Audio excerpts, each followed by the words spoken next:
सभी को मेरी राम राम। ये है अशोक लेलैंड का चार्ट।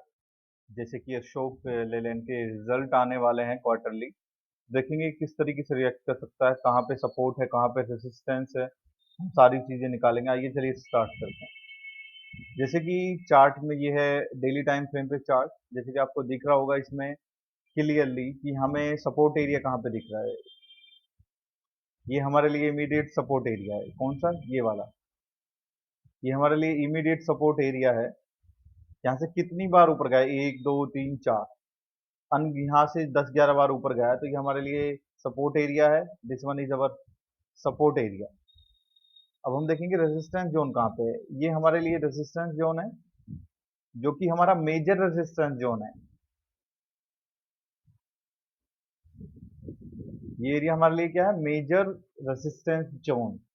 अब हम इमीडिएट रेजिस्टेंस जोन निकालेंगे। तो इमीडिएट रेजिस्टेंस जोन कौन सा हमारे लिए? ये हमारा क्या है? ये हमारा है इमीडिएट रेजिस्टेंस जोन, जो रिएक्ट कर रहा है इस टाइम पे। अगर इसे ऊपर की साइड ब्रेक करता है तो हम इसे फिर ट्रेड करेंगे कहाँ तक? 200 190 तक। 190 तक हम इसे लेके जाएंगे। अगर नीचे की साइड क्रॉस करता है तो हम ट्रेड करेंगे कहाँ तक? हम ट्रेड करेंगे इस एरिया तक। ये भी हमारा एक सपोर्ट एरिया है। किस तरीके से रिएक्ट करेगा देखते हैं। अब जो हम थोड़ा और डिटेल में चार्ट को देखते हैं, तो हम चलते हैं 1 आवर के टाइम फ्रेम पे और देखते हैं 1 आवर पे हमें क्या शो कर रहा है। जैसे ही हम इस चार्ट को 1 आवर के टाइम फ्रेम पे लगाते हैं, आप देखिए ये support zone, sorry, resistance zone के पास अभी ट्रेड कर रहा है। इसके पास धीरे धीरे आ रहा है। अगर इसे ऊपर की साइड क्रॉस करेगा तो हम देखेंगे ट्रेड करना है। अगर इसे नीचे की साइड क्रॉस करेगा तो हम देखेंगे किस तरीके से ट्रेड करना है। अभी मैं आपको दिखा दूं, ये वाली चार्ट पे सिर्फ यही हमारे लिए है और कुछ नहीं। अब चलिए चलते हैं हम 15 मिनट के टाइम फ्रेम पे और अच्छे से चीजों को जानते हैं।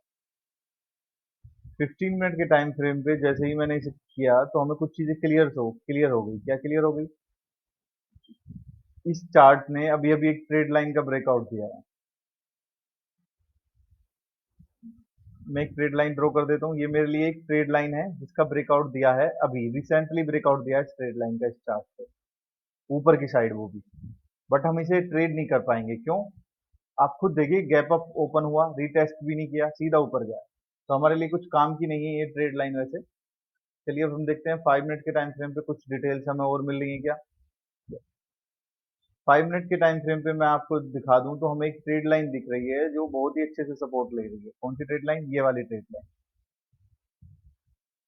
बट अभी इसके आसपास भी नहीं है, ये काफी दूर है इस ट्रेड लाइन के। अगर इसकी इस ट्रेड लाइन के पास आता है, यहाँ पे किस तरीके से रिएक्ट करेगा फिर हम देखेंगे इसको। एज सच अभी हम इस स्टॉक में वेट करेंगे जब तक हमें कोई ब्रेकआउट नहीं मिलता। अगर ये ऊपर की साइड जा रहा है तो हमें यहाँ तक ट्रेड करना है। अगर ये नीचे की साइड आएगा तो हमें फिर इस ट्रेड लाइन का ब्रेकआउट होने का वेट करना है। इन चीज ट्रेडिंग के दौरान हमें दो तीन चीजों का ध्यान रखना पड़ेगा। एक तो आप कोई सा भी सेटअप फॉलो कर रहे हो, एक तो उसके रूल्स डिसिप्लिन हमें मेंटेन करने हैं। मेन होता है रिस्क मैनेजमेंट। अगर आपने रिस्क मैनेजमेंट सीख लिया तो समझिए आपने ट्रेडिंग सीख ली।